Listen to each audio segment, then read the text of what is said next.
Good morning, good morning, good morning, good morning, good morning, good morning, good morning po sa inyong lahat. Narito na naman po si Tita Emmy sa inyo ay makikipagkwentuhan. Good morning, good afternoon, and good evening sa handa ko ng mundo.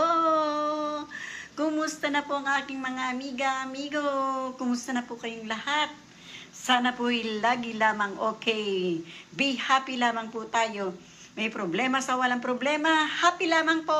Thank you sa inyong lahat. Sa inyong pagsubaybay sa akin. Ang oras po ay alas 10:30 po ng umaga dito sa aking kinalalagyan. Kaya tara po, samahan ninyo ko. Magtatrabaho po tayo. Ayan, Tita Emmy.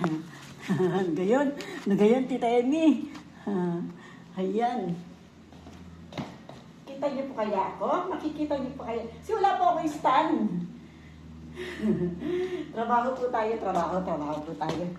Hanap po ako na magiging pwesto ninyo. Wala po kasi yung stand. Ay, ang stand po ni Tita Emmy, laging iniiwan.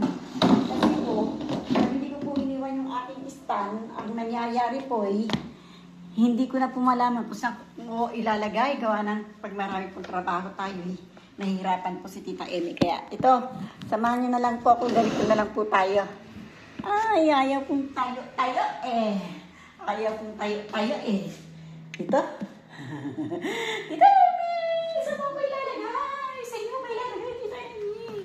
Ayan, naguguluhan si Tita Emmy kung saan kayo ilalagay. Ayan. Kita niyo po ako dyan, ha? Huwag niyo po ako iiwan, ha? Kukunin ko lang po yung aking balde. Ayan.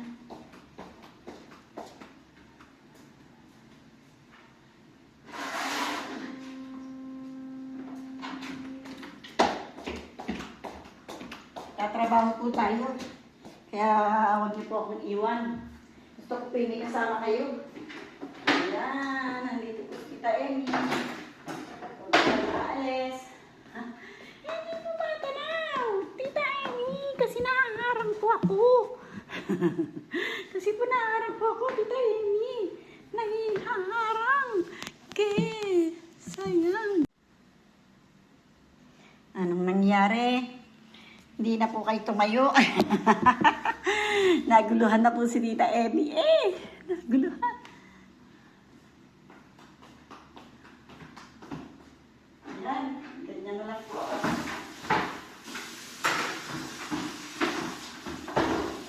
Nagtatrabaho si Tita Emmy.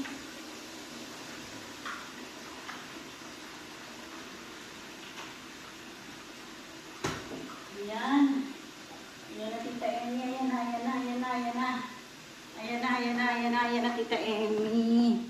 Ayan na po Tita Emmy. Hala, si Tita Emmy.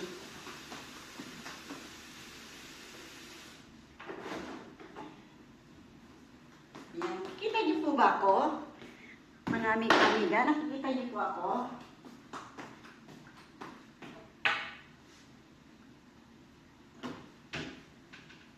Wala na po yung wala pong basahan. Naubos-ubos na po. Naubos-ubos na, Tita Emmy, ang mga basahan. Ang hirap ng ganitong trabaho. At nawawala ang kanilang mga basahan.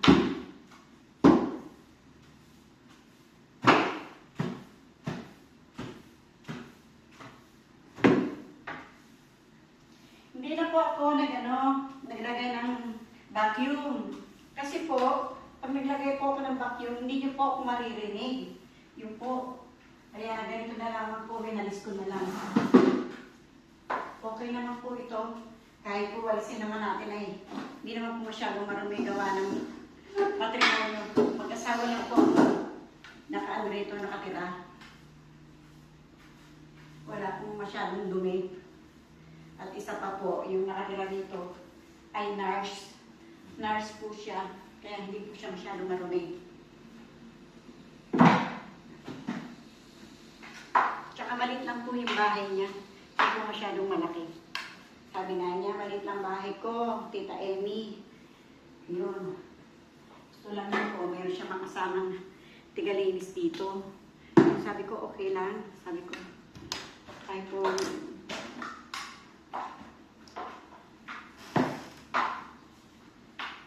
Madali lang naman po linisin ang bahay niya. Kasi lang, matrimonyo lang po sila rito. Matrimonyo po tawag nun, mag-asawa lang. Ayan, asawa lang po sila. Ayan.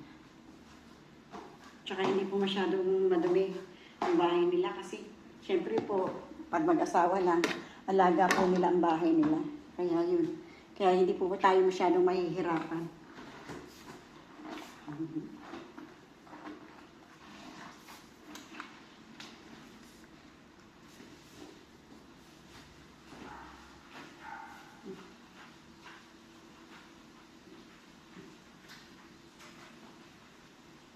Tsaka, sandali lang po tayo dito. Ano lang po tayo dito, 2 oras. Bago ko po kayo isinama, nalinis ko na po yung doon, yung mga kusi-kusina. Nilinis ko na po. Tapos naisipan ko po na isama kayo.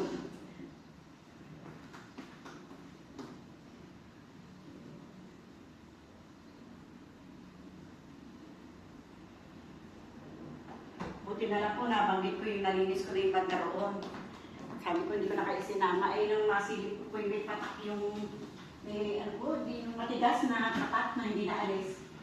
Yun, naalis ko na po.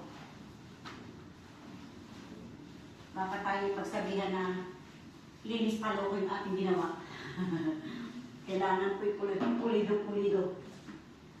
So, linis palo ko ang ating gawin. Linis matino. Kasi po tayo rin po ang mawawala ng trabaho. Pagka hindi po natin inayos, mawawalan po tayo ng trabaho.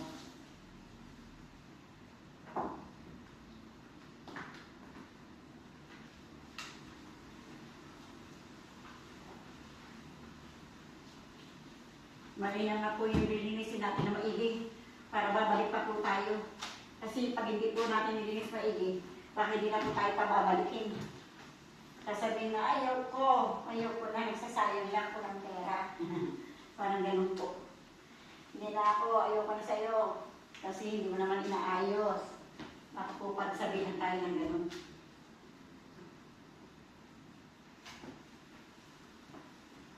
Ang mahirap lang po sa paglilinis, pag ang sahig po, ganito puti, tapos marami pong buhok, mahirap po yun. Mahirap po maglinis ng sahig ay puti, tapos hindi mo nalinis maigi at maraming buhok, kitang-kita po sa sahig ang buhok. Kaya pag puti po ang sahig, kailangan po natin linisin maigi yan dahil isang patak lang ng hindi mo nakuha kitang-kita po sa puti ang nasahig. Kitang-kita po. Kaya kailangan po inaayos po natin. Ayun po. Ayan. Nakatitain. Dito po tayo. Ayan. Naktaw po tayo sa inyo. Naktawan ko na po kayo. Ayan. Malapit na po ako sa inyo. Urong ko po kayo dito. Urong po kayo dito. Kayo na, ang silya na po ang ginawa kong stand.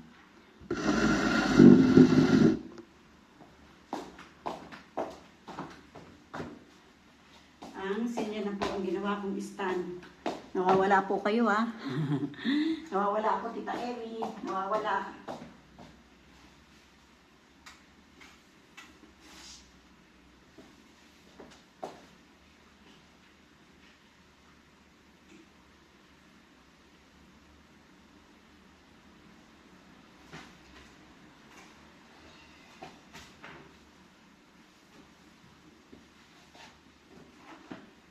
Parte po ng bahay na ating nililinisan, ang pinakamarumi pong parte ng bahay ay kusina at banyo. Yan po, yung pinakamaraming ating nililinisan, banyo at kusina. O yan. Dito po tayo sa loob. Kita niyo po ba ako? Ito na po yung pinakakwarto nila. Ayusin ko po muna yung kama bago kayo ipakita. Bago po ipakita sa inyo. Nakakahiya naman po. Pero nandito lang po ako.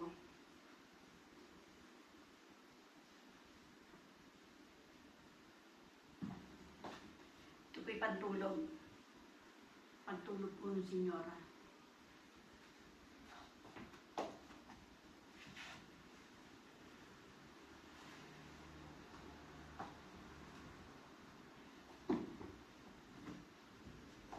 Ayaw ka muna dyan. Huwag ka muna gawa sa akin.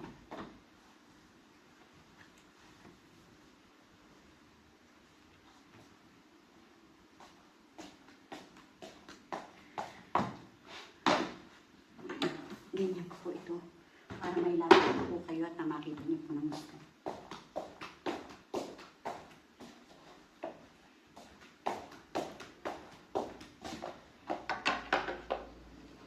Naris ko na nga dyan Tita Amy. Lalagay nga muna po kami para naman pumasilip-silip namin po yung trabaho eh. Para huwag niyo po kami iwanan eh. Ayan.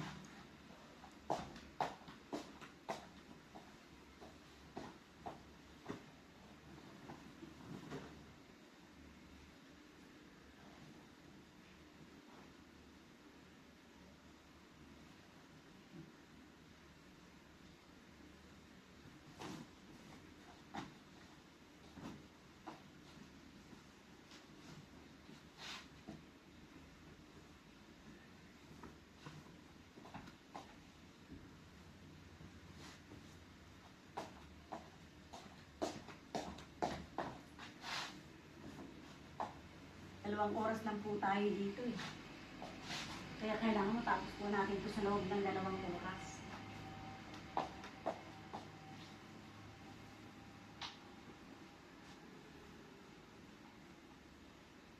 Tapos po ng 2 oras, uuwi na po tayo. Kasi kanina umaga, bumanat na po tayo ng 3 oras. Kaya ngayon tanghali, hanap po tayo ng 2 oras, tapos uwi na po tayo para makakain po tayo ng pananghalian. Sigurado po, malamang sa malamang, ang pananghalian po natin ay alas 4 ng hapon. Kasi syempre, banat tayo sa umaga ng 3 oras. Tatakbo po tayo rito ng 2 oras, di naka 5 oras na po tayo. Tapos, maglalakad pa po tayo. Pagpasok po natin kanina umaga, nag-edot po tayo, sumakay ng bus. Pagpasok po natin dito, nilakad ko na lamang po. Nilakad ko na lamang ang pagpasok natin dito. Ayan, kunin ko po yung basahan natin.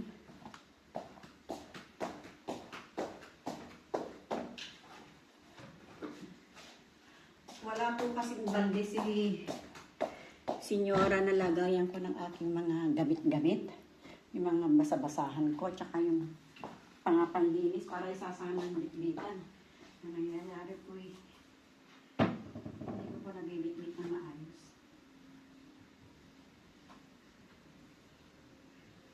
Hindi naman po masyadong marami itong bahay niya. Gawa ng matrimonyo lang po sila ito.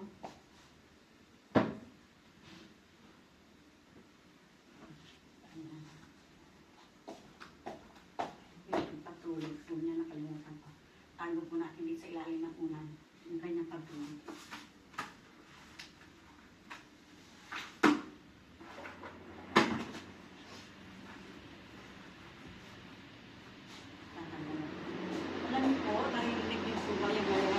Maingay. Aeroplano po, ay hindi po aeroplano. Parang aeroplano, maliit na aeroplano po kasi may sunog na po dun sa bandang bukid. Eh, kumukuha po sila ng tubig dito sa dagat.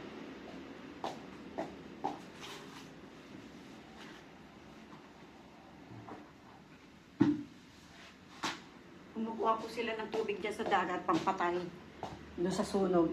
Ano na po yan sunog ngayon? Pang 3 araw na po. 3 araw na hindi namamatay yung sunog.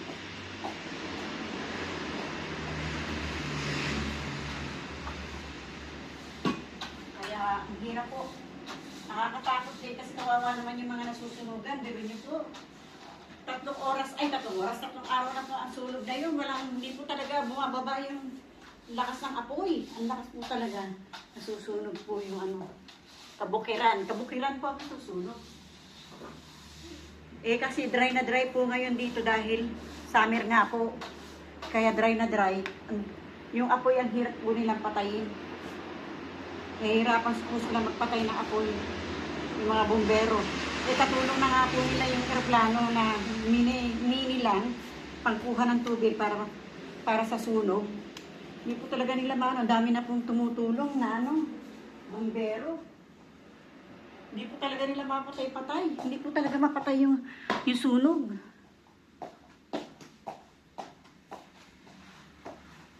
Kaya kawawa naman po yung mga nasusunugan.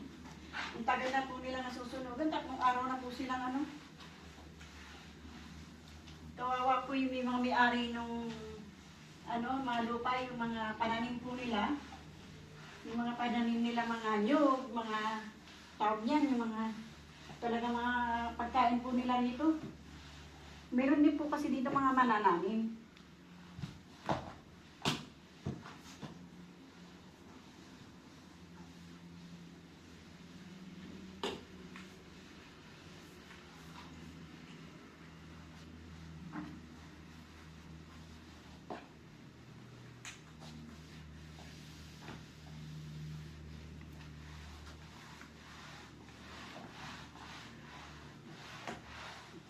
Kaya po kawawa naman yung mga nasusunugan. Pero niyo po, tagal na, 3 araw na po nasusunog yung kanilang lugar. Malawak na po daw yung nasusunog, sabi po ng mga tiga rito, yung mga tao po dito. Siyempre po, parang panood nila ng balita. At yung po sabi, malawak na raw po yung nasusunog na lugar. Yun. Dito naman po tayo, dito po kayo ihaharap. Ito po yung banyo.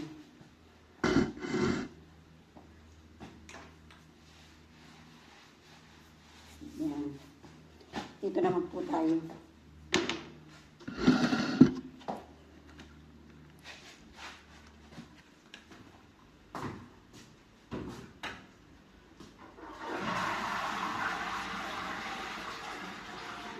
Dito po tayo. Samahan niyo po ako. Ayan.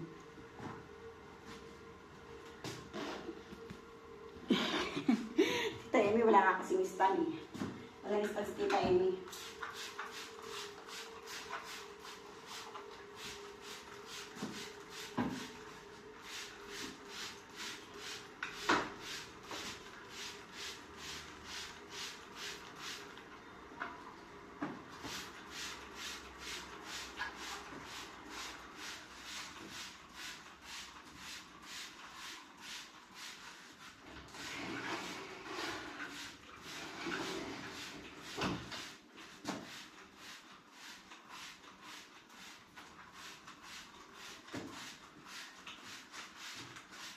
Inunon na po natin ang spray ito para isang na lang po, isang bilisan na lang, kumbaga.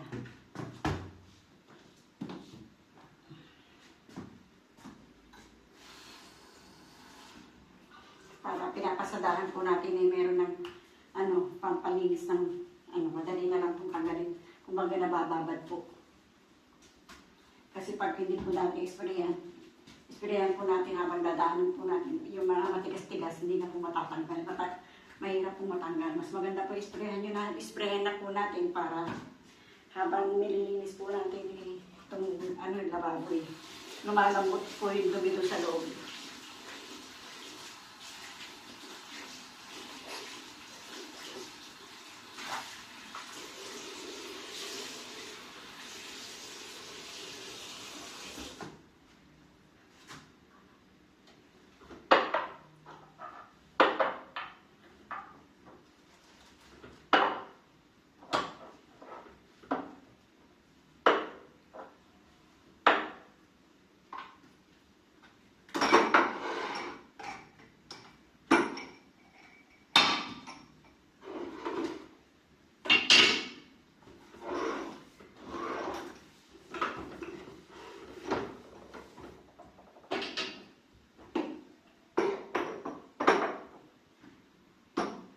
2 oras lang po tayo. Lagi po tayo nagmamadali, gawa ng yun lang po ang babayaran sa atin sa 2 oras. Buti na lang, hindi po masyadong marumi itong bahay na to.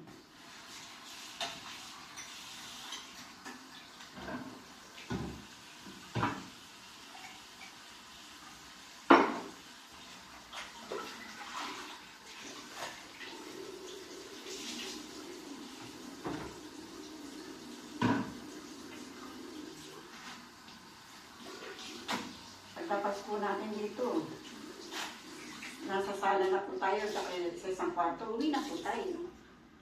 Madali lang.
Nahanap niyo po ba ako? Ando po kita na kayo ko.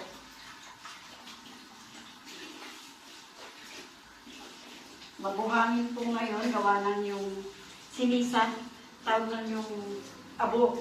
Yung abo po ng sunog, umaabot po dito. Yung abo ng sunog, nasusunog na yun. Abot po rito yung abo.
Tingnan niyo po ang hirap ng mga OFW. Sabi po nila, masarap ang buhay ng OFW. Hindi po. Hindi po masarap ang buhay ng OFW. Napakahirap po ng buhay ng OFW.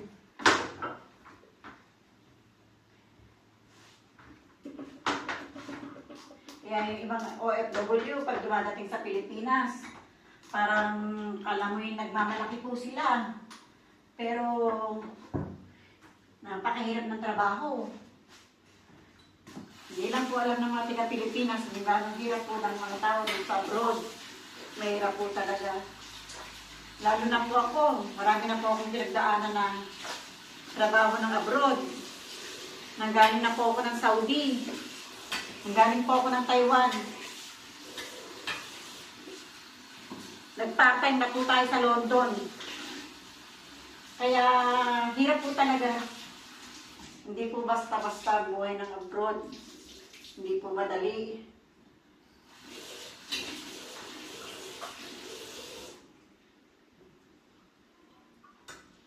Nagpunta po po kami dalawa mag-asawa sa abroad, ay sa London. Nakikipagsapalaran din po doon. Kaya lang, marami rin po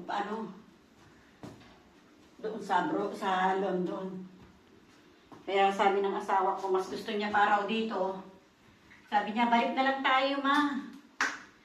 Balik na lang tayo doon. Sabi niya. Kaya po, nagbalik kami dito.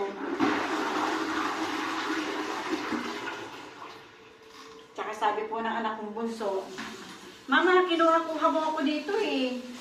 Tapos, nandito na ako eh. Iiwan mo rin pala ako. Alam ko lang iiwan mo ako eh. Sabi niya ganun. Parang hindi niya po tinuloy. Parang gusto niya po sabihin na hindi na siya nagpunta dito. Iiwan ko rin lang pala daw siya. Sabi niya. Late ko pa nang iniwan mo ako eh. Tapos ngayon nandito na ako. Iiwan mo rin pala ako. Sabi niya. Kasi nung magpaalam kami ng papa niya na pupunta kami ng London, iniwan namin sila. Parang naawa din po ako sa anak kong bunso na, Mama, kinuha mo ako dito, tapos iiwan mo lang din pala ako. Sabi po ng anak kong bunso. Yun. Kaya nung nandun na po kami sa London, nakapag-part-time kami mag-asawa, doon sabi niya, ganun, balik na lang tayo ba? Sabi ko, bakit tayo babalik? Magkakaroon na tayo ng employer dito. Magkakaroon na po ako ng employer doon sa London. Tinulungan po kami, kaming mag-asawa ng kapatid niya. May kapatid po kasi siya sa London. Kaya po, nung makarating po kami sa London, bali yung kapatid po ng asawa ko ang tumulong sa amin. Tinulungan niya po kami. Tapos sabi po ng kapatid niya, Kuya, ate, hintay lang kayo kasi yung papasukan nga po namin, may pupuntahan pa, kumbaga may biyahe pa sila. Meron pa silang aasikasuhin sa ibang lugar. Kaya yung panahon na yun, yung linggo na yun, busy po yung magiging employer namin. Nang mananatili po kami sa hotel, sabi po nung kapatid ng asawa ko, sabi niya, maghintay lang kayo pagdating niya ko po, na kayo. Pupunta na raw po kami doon, papasok na po. Kasi na-interview na po kami. Na-interview din po kami nung employer na papasukan namin. Dahil aalis pa po sila, babiyahe pa po sila, ang nangyari, nung nag-uusap kami ng asawa ko, sabi niya, Mama, balik na lang tayo. Balik na lang daw po kami dito sa Spain. Balik na lang tayo sa Spain. Total pareho naman tayo may trabaho doon. Sabi niya, natakot ang asawa ko makipagsapalaran ulit. Kasi sabi niya, ang sabi po ng employer namin, ang magiging trabaho po niya doon sa London, isasama ng asawa ng employer namin. Dahil may construction site po sila. Sa construction po magtatrabaho ang asawa ko. Natakot po siya kasi hindi po siya bihasa sa construction. Kasi hindi nga po siya nag-construction sa Pilipinas. Kaya nga sabi niya, naku mama, baka hindi ko makaya ang mag-construction sa London. Sabi niya, doon nga po sa London, hindi raw po niya kaya ang mag-construction. Kaya sabi niya, ganun, Mama, balik na lang tayo. Sabi niya ganun, sabi kong ganyan. Siyempre, wala nga naman magkahiwalay kami dalawa. Although na sinabi ko na, mauna ka na, susunod na lang ako sa Spain ulit. Magpaiwan na ako dito, baka makahanap ako ng ibang magiging trabaho mo, hindi construction. Sabi niya, hindi, balik na tayo mama. Sabi niya ganun. Sabay tayo nagpunta rito, tapos ako lang mag-isang uuwi. Kaya syempre, mag-asawa, naawa din naman ako sa asawa ko. O sige, balik na lang tayo ng Spain. Kaya nagbalik po kami dito sa Spain.